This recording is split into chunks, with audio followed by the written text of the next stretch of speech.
O ministro Gilmar Mendes, do STF, voltará de Lisboa para o julgamento do habeas corpus de Lula no dia 4. Ele está em Portugal para um seminário que o IDP, Instituto Brasiliense de Direito Público, do qual é sócio, realizará no país. O evento vai de 3 a 5 de abril, coincidindo com a data do julgamento do Lula. O magistrado deve participar da abertura do evento e embarcar no próprio dia 3, chegando em Brasília a tempo de participar da sessão do STF, em que o pedido de HC será analisado. Será que Gilmar Mendes voltar de Portugal para o julgamento do HC de Lula é um sinal de que Rosa Weber deve votar contra o petista?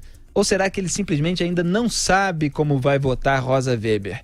Eu acho, Denise, que o que ele estava verificando, porque ele disse para a imprensa que estava verificando se voltaria ou não, era se a Rosa Weber ia votar para conceder o habeas corpus do Lula, que aí ele podia ficar lá e não precisava se preocupar em voltar. Mas eu acho que ele quer voltar para tentar salvar o Lula.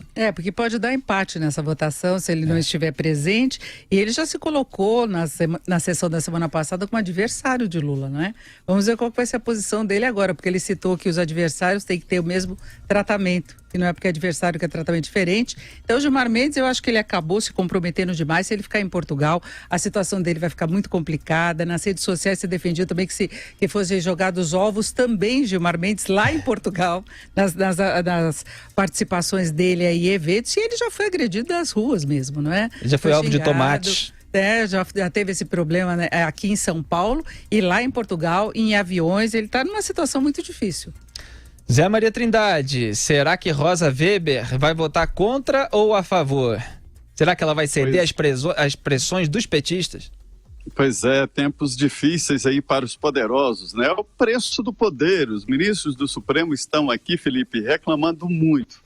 Falando de que nunca viram uma pressão tão grande, sentiram um peso muito grande desta decisão e tal, mas é isso aí, é o custo do poder. O custo do poder é esse mesmo, você tem que ter responsabilidade. Sobre Rosa Weber, a ideia aqui, os petistas estão achando de que ela vai votar com o ex-presidente Lula. A situação é a seguinte, ideologicamente, a ministra entende que a Constituição garante que alguém só deve ser preso depois de transitado e julgado o processo, ou seja, não preso na segunda instância. Mas ela é muito ligada à jurisprudência e o Supremo tem uma jurisprudência, já tem uma decisão de prisão depois da condenação em segunda instância. Não é porque chegou agora a vez do ex-presidente Lula que o próprio Supremo tenha que mudar essa jurisprudência e esta decisão. Então ninguém sabe exatamente. Agora, eu tive fazendo as contas aqui, se Gilmar Mendes não voltar, eu acho que não muda muito, porque vai dar um empate no plenário e o empate é pro réu. Isso aconteceu já no mensalão, né? Então não muda muito. Mas ele tem que botar a cara, tem que ir lá dizer, ele diz que é adversário do ex-presidente Lula, mas vai defender a tese do ex-presidente Lula e vai votar a favor do ex-presidente, ou seja, contra a prisão. O Supremo chegou num ponto e buscou esse caminho, né, de responsabilidade mesmo de poder. E agora tem que suportar a pressão. É assim a história. Exatamente, mas Rosa Weber tem de votar de acordo com como ela estava votando em outros casos de habeas corpus, quer dizer, contra a concessão. Vai mudar porque é o Lula? Não dá, hein, Rosa Weber? Isso aí vai ser muito claro o privilégio ao Lula, porque ela tem tomado decisões de acordo com a decisão do colegiado, de acordo com a jurisprudência da Corte estabelecida naquela sessão de outubro de 2016, quando o plenário do STF decidiu por um placar apertado, mas não interessa, está decidido, por 6 a 5 a favor da execução da pena após condenação em segunda instância. Rosa Weber, que estava muito confusa, eu comentei isso aqui ao vivo, a gente transmitiu e foi comentando o julgamento do pedido do habeas corpus do Lula na quinta-feira. Ela parecia que estava dormindo no momento em que a Carmen Lúcia chamou. Eu até comentei no Twitter depois que a Rosa é a Dilma Rousseff do STF, que a gente não sabe se ela foi complacente de propósito com a ala lulista do Supremo, de caso pensado, ou se ela simplesmente tomou a primeira posição que veio aleatoriamente à cabeça dela naquele momento. E é até engraçado, se vocês virem o vídeo que ela praticamente pede desculpas para o Luiz Roberto Barroso. A Rosa Weber costuma seguir o Barroso em tudo. O Barroso vai lá, dá toda uma argumentação dele. Eu vou votar com o Barroso. E nesse momento o Barroso votou contra esse impedimento da prisão do Lula até o dia 4 e ela meio que pediu desculpa para ele para votar ao contrário, porque ela já estava se expressando daquela forma. Ela chegou a dizer até que ela poderia até mudar a posição dela, que ela só não faria isso porque o Marco Aurélio Mello já tinha ido embora. Porque aí ia ser contra o início da votação, não é? Eu acho que enquanto ela estava falando, ela percebeu que seria mais ridículo ainda ela mudar de posição e aí foi, já falei isso, agora eu vou até o final. Agora eu assumo. E o ministro Marco Aurélio Mello, falando nele, do STF, mudou todos os seus telefones e endereços de e-mail. Ele recebeu mais de 2.000 mensagens e ligações desde a última quinta-feira, quando a corte adiou o julgamento do habeas corpus do Lula. Segundo o ministro, a grande maioria das pessoas está criticando sua postura no caso. Elas pressionam para que ele mude de posição. O magistrado acredita a investida contra ele abre aspas, paixão da turba, fecha aspas, e diz que nem as chamadas, nem artigos na mídia ou postagens em redes sociais vão mudar as suas opiniões. Marco Aurélio afirmou também que nunca viu tamanha pressão sobre o Supremo Tribunal Federal e fez um questionamento misterioso. Ao dizer que suporta tais pressões, ele indagou: e quem não tem a mesma couraça? Algumas montagens na internet brincam com o fato de Marco Aurélio Mello ter saído mais cedo na sessão do STF na semana passada. Vamos ver aí, essa eu publiquei também na internet nesse fim de semana, já estava viralizando pelo WhatsApp, principalmente por médicos brasileiros. Quem está assistindo pela internet está vendo um médico e mais 3 profissionais da saúde, o médico com bisturi na mão, a gente vê os 4 profissionais do ângulo do paciente, de baixo para cima, e o médico está dizendo aos outros: preciso sair, tem um voo marcado agora às 19 horas, deixa o peito dele aberto, quer dizer, deixar o peito do paciente que eles estão operando aberto. Dia 4 de abril eu volto e termino. Eu fiz esse comentário para o Jornal da Manhã, eu acho a melhor analogia para retratar a suprema negligência do Supremo Tribunal Federal naquela sessão de quinta-feira em que o Marco Aurélio Mello disse que tinha que viajar e ainda levou o papelzinho, Denise, para mostrar o check-in que ele tinha feito. Qual o problema? Quer dizer, check-in? parecia que estava calculado. Olha, eu quero provar para vocês que eu já tenho um compromisso aqui firmado, que eu já fiz o check-in, que eu não posso perder esse avião de jeito nenhum. É claro que pode perder o avião. Tá fazendo bico no STF? Quer dizer, qual é a profissão dele? Não é de ministro do Supremo? Tem que viajar, fazer passeio para evento no Rio de Janeiro, em vez de julgar um ex-presidente da República, Denise? Imagina o executivo no meio de uma reunião e fala: olha, gente, eu preciso sair, não dá pra gente tomar decisão hoje se nós vamos ou não comprar outra empresa, porque eu tenho um voo para ir para uma outra cidade. É um negócio completamente absurdo. Ele é pago para isso, né? Ele é pago e bem pago.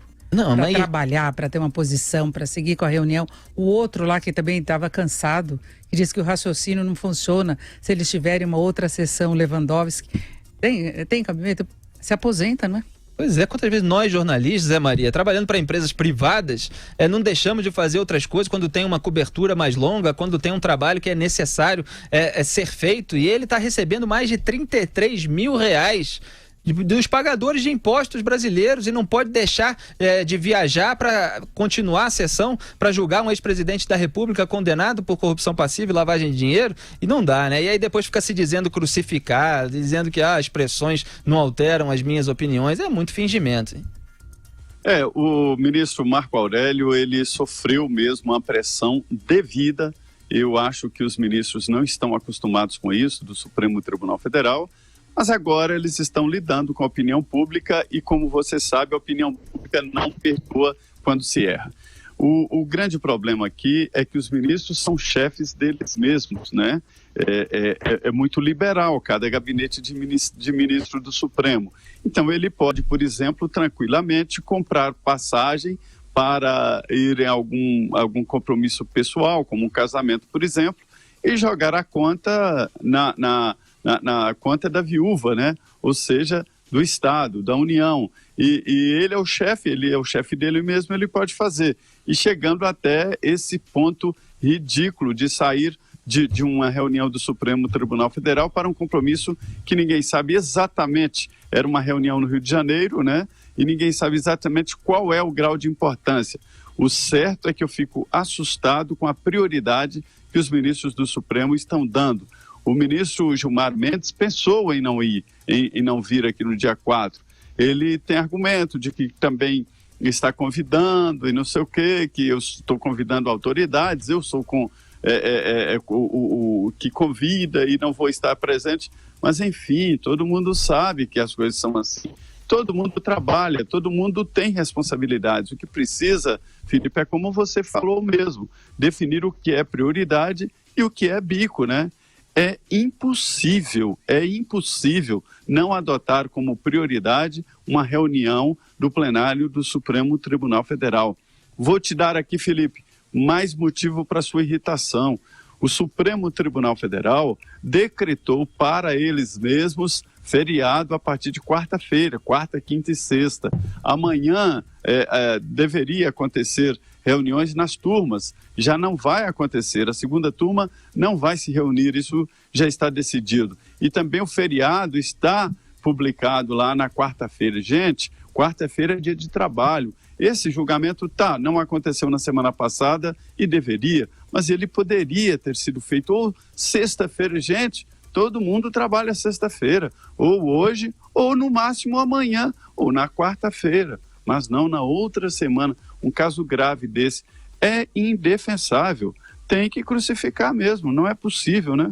É isso aí, tem que crucificar no sentido metafórico, obviamente, a gente não está pregando que ninguém seja pregado literalmente na cruz e crucificado, mas é um completo absurdo, já se passaram 4 dias e a indignação não passa. Eu sou de uma família que tem vários médicos, assisti a minha vida inteira aos médicos operando pacientes de madrugada, durante horas e horas de cirurgia, deixando de fazer outros compromissos, deixando de encontrar a família para cumprir a sua obrigação, para que um paciente não morra, para que um paciente não fique cego. E o Marco Aurélio Melo mostra aquela negligência, aquela irresponsabilidade com o dinheiro do povo brasileiro que sai de manhã para trabalhar, que paga os seus impostos para pagar esse tipo de autoridade que não tem compromisso nenhum com o país. Tem compromisso com o quê? Com salvar os camaradas. É isso que fica aparecendo, obviamente, para a população, e eles podem chiar o quanto quiserem, mas estão colhendo aquilo que plantaram.